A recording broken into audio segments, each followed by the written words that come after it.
إن الحمد لله نحمده تعالى ونستعينه ونستغفره ونعوذ بالله من شرور أنفسنا ومن سيئات أعمالنا من يهده الله فلا مضل له ومن يضلله فلا هادي له أشهد أن لا إله إلا الله وحده لا شريك له وأشهد أن محمدا عبده ورسوله يا أيها الذين آمنوا اتقوا الله حق تقاته ولا تموتن إلا وأنتم مسلمون يا أيها الناس اتقوا ربكم الذي خلقكم من نفس واحدة وخلق منها زوجها وبث منهما رجالا كثيرا ونساء واتقوا الله الذي تساءلون به والأرحام إن الله كان عليكم رقيبا يا أيها الذين آمنوا اتقوا الله وقولوا قولا سديدا يصلح لكم أعمالكم ويغفر لكم ذنوبكم ومن يطع الله ورسوله فقد فاز فوزا عظيما أما بعد فإن أصدق الحديث كتاب الله تعالى وخير الهدي هدي محمد صلى الله عليه وسلم وشر الأمور محدثاتها فإن كل محدثة بدعة وكل بدعة ضلالة وكل ضلالة في النار أعاذني الله وإياكم من النار. Ayuhan nas, sedang Jumat yang dimuliakan oleh Allah Subhanahu wa ta'ala. Pertama-tama marilah kita manjatkan puji syukur kita kehadirat Allah atas limpahan nikmatnya dan curahan karunia-Nya kepada kita.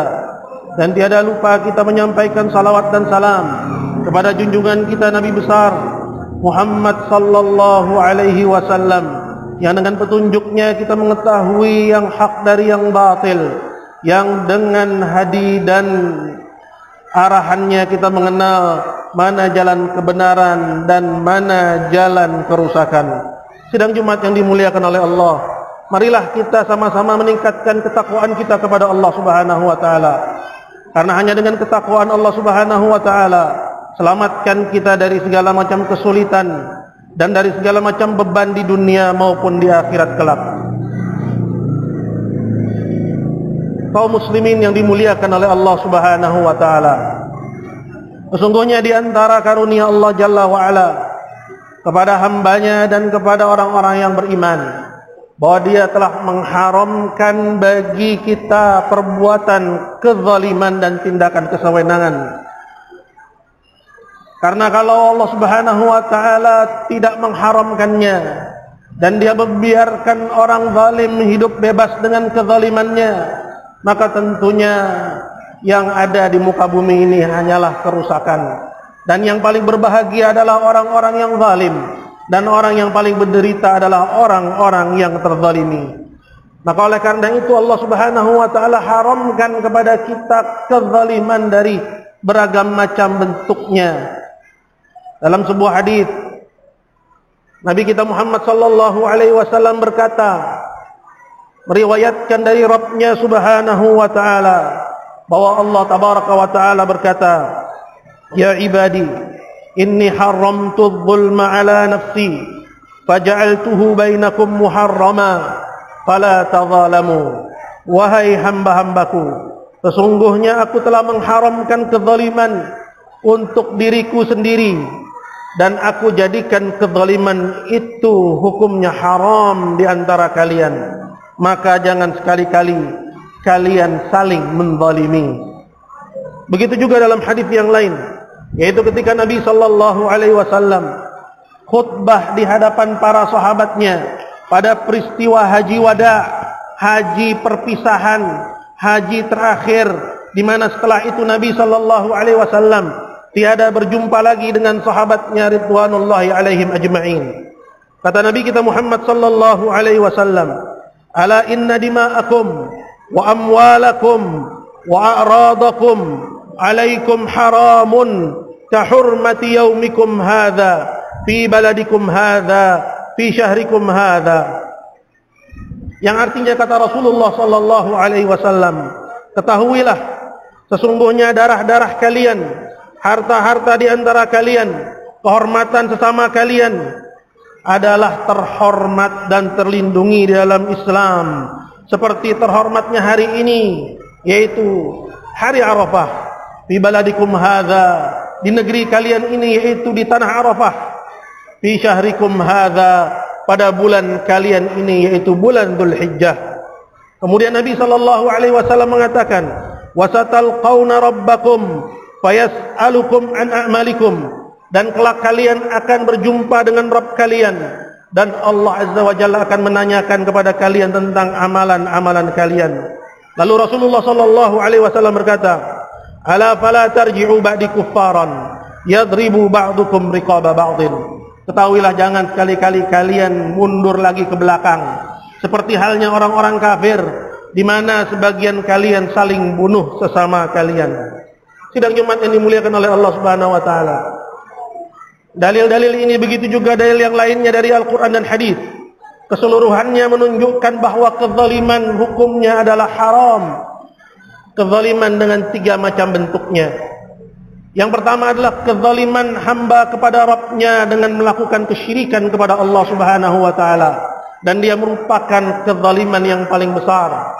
Allah Subhanahu wa taala menceritakan pada wasiat Luqman kepada anaknya, ia berkata, wa idh qala rabbuka, ingatlah ketika Luqman berkata kepada anaknya, ya bunayya, wahai anakku, la tusyrik billah, jangan sekali-kali kalian menyekutukan Allah, innasyirka la zulmun azim, sesungguhnya kesyirikan itu adalah kezaliman yang paling besar.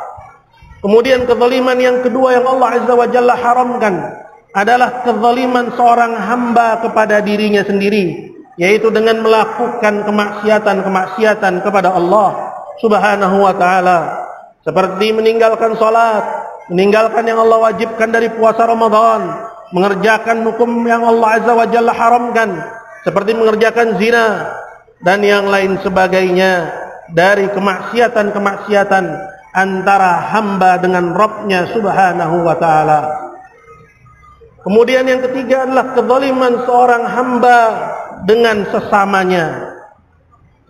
Dan kezaliman seorang hamba kepada sesama juga Allah Subhanahu wa taala haramkan.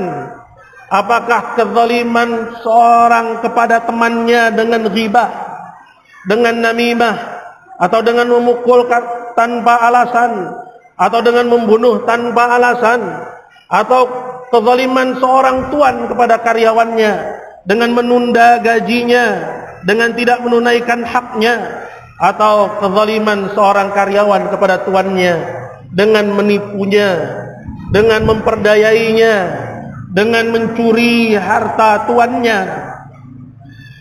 Begitu juga kezaliman antara individu keluarga, suami kepada istrinya, istri kepada suaminya, orang tua kepada anaknya, anak kepada orang tuanya. Maka kezaliman-kezaliman yang demikian ini seluruhnya dalam Islam hukumnya diharamkan oleh Allah Subhanahu wa taala.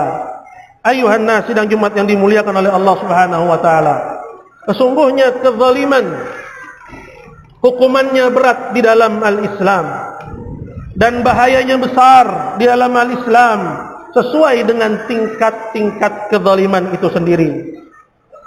Diriwayatkan oleh Abu Daud dalam sebuah hadis yang sahih, di mana Nabi sallallahu alaihi wasallam mengatakan, "Ma min dzambin ajdaru an yu'ajjilallahu li sahibihi al-uqubata fid dunya qabla al-akhirah, ma'a ma yaddakhiru lahu fil akhirati minal baghi wal uquq."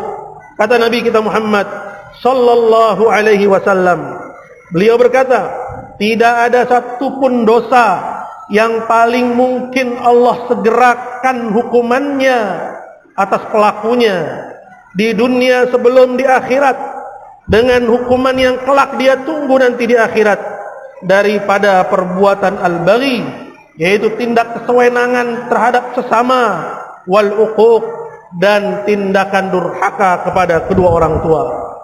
Perbuatan al-baghi, yaitu sembarangan bersikap sewenang-wenang kepada sesama, semena-mena terhadap kehormatan orang lain, semena-mena terhadap darah orang lain, membunuh tanpa alasan yang dibenarkan, menghilangkan nyawa yang Allah Subhanahu wa taala haramkan. Keseluruhannya itu merupakan perkara yang merupakan kezaliman yang hukumannya sangat mungkin Allah Subhanahu wa taala segerakan kepada pelakunya di dunia sebelum dia ambil kelak secara penuh di akhirat. Waliyadzubillah. Sidang Jumat yang dimuliakan oleh Allah Subhanahu wa taala, di antara bahaya melakukan kezaliman dengan beragam macam bentuknya, apakah itu kesyirikan, apakah kezaliman seorang hamba kepada dirinya sendiri, ataukah itu kezaliman seorang kepada orang lain, adalah bahwa kezaliman itu merupakan sebab binasanya umat dan bahkan merupakan sebab utama hilangnya satu negeri. Hal ini Allah Subhanahu wa taala ceritakan dalam Al-Qur'an.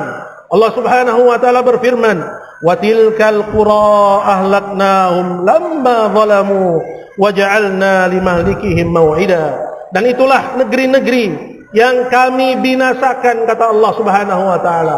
Maka hati-hatilah seorang dari kezaliman, hati-hatilah seorang teman dari mendolimi saudaranya, seorang suami dari mendolimi istrinya, istri khianat kepada suaminya, seorang anak berdusta kepada orang tuanya, guru mendolimi anaknya, pemerintah mendolimi rakyatnya, merampas harta rakyatnya, sembarangan menghilangkan nyawa masyarakatnya, bahwa yang demikian itu merupakan sebab dari sebab-sebab, bukan sebab kejayaan umat, bukan sebab menjadi jayanya suatu negeri, bertahannya suatu negara, melainkan yang demikian itu merupakan sebab sebaliknya, sebab binasanya negeri, sebab hilangnya negara, sebab binasanya umat. Allah Jalla wa Ala katakan hal ini dalam Al-Quran, wa ja'alna limahlikihim mau'ida, dan kami jadikan waktu akan kebinasaan negeri tersebut. Dan Allah Subhanahu wa taala juga katakan hal ini dalam Al-Qur'an, wa ka'ayyim min qaryatin ahlaknaha wa hiya zalimah. Dan berapa banyak negeri-negeri yang kami binasakan disebabkan karena mereka zalim, disebabkan karena rakyatnya gemar melakukan kezaliman, disebabkan karena pemimpinnya juga gemar melakukan kezaliman. Maka yang demikian itu merupakan sebab dari binasanya suatu negeri. Begitu juga dalam ayat yang lain, Allah Jalla wa Ala katakan, wa kam qasamna min qaryatin kanat zalimatan wa ansha'na ba'daha qarnan akharin.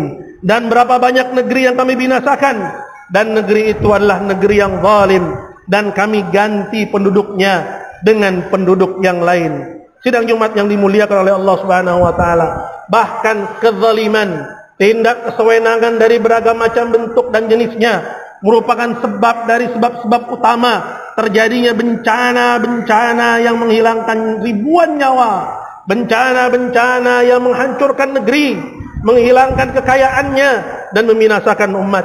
Allah Subhanahu wa taala katakan hal ini dalam Al-Qur'an, fakullan akhadna bidzambih. Semua mereka kami hukum disebabkan karena dosa-dosa mereka. Faminhum man arsalna alaihi hasiba. Di antara mereka ada yang kami kirim angin yang sangat dahsyat. Wa minhum man akhadatu sayhah. Dan di antara mereka ada yang dibinasakan dengan suara yang memekakkan telinga. Wa minhum man khasafna bil ard. Dan di antara mereka ada yang kami benamkan ke bumi. Wa minhum man aghraqna. Dan di antara mereka ada yang kami tenggelamkan. Apa kata Allah? Wa ma kana Allah liyadlimahum.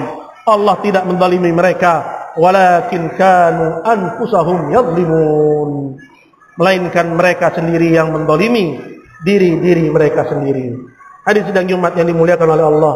Maka siapapun yang menginginkan kejayaan negeri, siapapun yang menginginkan kebahagiaan dunia, kebahagiaan akhirat, kesejahteraan kehidupan di dunia sebelum di akhirat, maka hendaknya dia berhati-hati dari melakukan kezaliman. Apakah dia sebagai rakyat, apakah dia sebagai pemimpin, apakah dia sebagai penguasa, orang yang memegang kekuasaan, orang yang diamani tanggung jawab, maka hendaknya dia berhati-hati dari melakukan kezaliman dari beragam macam bentuknya.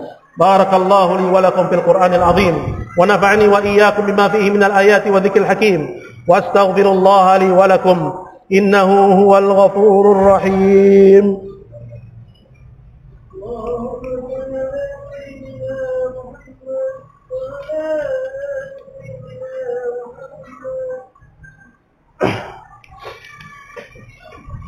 Alhamdulillahi wa kafa wa salamun ala ibadihi alladhina istafa. Ayyuhan nas, sesungguhnya di antara musibah dan bahaya yang bakal menimpa orang yang zalim, bahwa dia akan ditimpa akibat dari doa orang yang terzalimi. Maka siapapun yang melakukan kezaliman, hendaknya dia berhati-hati bahwa orang yang dizalimi itu mengangkat tangannya kepada Allah, dan tidak ada antara dia dengan Allah Subhanahu wa taala penghalang dari dikabulkannya doa. Allah Subhanahu wa taala katakan hal ini dalam Al-Qur'an. Kata Allah Jalla wa ala, "Fala tahsabanna Allah ghafilan amma ya'malul zalimun." Maka jangan sekali-kali kalian merasa bahwa Allah Azza wa Jalla itu lalai akan apa yang diperbuat oleh orang-orang yang zalim. Innama nuakhiruhum liyaumin tashkhasu fihi al-absar. Sesungguhnya kami ini cuma menunda. Jadi ada yang disegerakan, dihukum di dunia sebelum di akhirat, dan ada yang Allah tunda untuk dia ambil hukumannya secara penuh kelak di akhirat. Innama nuakhiruhum, sesungguhnya kami hanya menunda hukuman bagi orang yang zalim itu liyaumin tashkhasu fihi al-absar, di hari ketika mata-mata itu tertunduk hina di hadapan Rabbnya Subhanahu wa ta'ala. Dalam hadis yang lain kata Nabi sallallahu alaihi wasallam, "Innallaha la yumli lidh-dhalim." Sesungguhnya Allah benar-benar menangguhkan hukuman orang yang zalim di dunia, hatta idza akhadhahu lam yuflithu, hingga ketika Allah ingin menghukum dia, Allah tidak akan lepaskan lagi orang itu. Sidang Jumat yang dimuliakan oleh Allah Subhanahu wa taala. Dalam sebuah hadis Nabi sallallahu alaihi wasallam mengatakan, "Fattaqi da'watal mazlum fa innahu laisa bainahu wa bainallahi hijab." Maka takutlah kamu terhadap doa orang yang terzalimi, karena tidak ada antara dia dengan Allah penghalang dari dikabulkannya doa. Kepada siapa Nabi mengatakan ini? Kepada Mu'adz bin Jabal, sahabatnya Rasulullah sallallahu alaihi wasallam. Ketika Nabi mengutus Mu'adz ke negeri Yaman untuk dia berdakwah kepada kaum yang mereka adalah ahlul kitab, orang Yahudi, orang Kristen, mereka aja nggak boleh dizalimi. Kalau mereka dizalimi kemudian mereka angkat tangan, maka tidak ada antara doa mereka dengan Allah satupun yang menghalangi dari dikabulkannya doa. Maka para salaf dahulu adalah orang-orang yang takut dari melakukan kezaliman, takut orang yang dizalimi itu mengangkat tangannya kepada Allah, kemudian doanya dikabulkan oleh Allah Subhanahu wa taala. Seperti yang diriwayatkan dari Yazid bin Hatim, bahwa dia berkata, "Ma khiftu ahadan haibati min ahadin idza dhalantuh wa laysa lahu nasirun ghairullah fa huwa yanzuru ilayya wa yaqul hasbiyallah Allah baini wa bainak." Kata Yazid bin Hatim, aku tidak takut kepada seorang seperti takutku kepada seseorang yang kalau aku zalimi dia, kemudian tidak ada antara dia seorang pun penolong kecuali Allah. Kemudian dia melihat kepadaku, dan sambil dia mengangkat tangan, dia berkata, "Hasbiyallah, cukup bagiku penolong itu Allah. Allahu baini wa bainak." Urusanku dengan kamu ada Allah, antara aku dengan Allah Subhanahu wa taala. Maka hadirin dimuliakan Allah Subhanahu wa taala, takutlah dari melakukan kezaliman, takutlah dari doa orang yang terzalimi, hingga kita sejauh-jauhnya dari mendolimi siapapun, dari mendolimi orang manapun, bahwa dia mengangkat tangannya dan tidak ada antara dia dengan Allah penghalang bagi dosa-dosa, bagi doa-doanya. Sidang Jumat yang dimuliakan oleh Allah Subhanahu wa taala. Terakhir, apabila kita melihat orang yang melakukan kezaliman, maka tidak boleh kita diam. Karena di antara sebab merebaknya kezaliman adalah dikarenakan orang yang tahu bahwa itu kezaliman, kemudian dia diam, hingga kezaliman semakin lama semakin meningkat, hingga kezaliman semakin lama semakin menjadi besar, sehingga sulitlah untuk dikendalikan. hingga akhirnya siapa yang punya kontribusi dari akibat yang Allah turunkan atas satu kezaliman hingga hilangnya satu negeri, hancurnya satu bangsa, termasuk juga bukan hanya orang yang melakukan kezaliman, tapi juga orang yang diam ketika dia melihat ada orang lain melakukan kezaliman, namun dia lebih memikirkan privasinya, lebih memikirkan keselamatan diri dan keluarganya. Dia tidak mau menegakkan amar ma'ruf nahi munkar yang Allah Subhanahu wa taala perintahkan. Kezaliman tidak dipungkiri adalah kemungkaran yang juga Allah Azza wa Jalla perintahkan untuk kita ingkari. Nabi sallallahu alaihi wasallam bersabda dalam sebuah hadis, "Man ra'a minkum munkaran falyughayyir."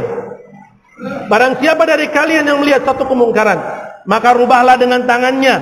Fa illam tastati', apabila dia tidak mampu dengan tangannya, fa bilisanihi, maka rubahlah dengan lisannya. Fa illam tastati', apabila dia tidak mampu dengan lisannya, fa bi qalbihi, maka cukup dia membenci kemungkaran tersebut. Kemudian kata Nabi sallallahu alaihi wasallam, wa huwa adhaful iman, dan yang demikian itu merupakan selemah-lemahnya iman. Sidang Jumat yang dimuliakan oleh Allah Subhanahu wa taala.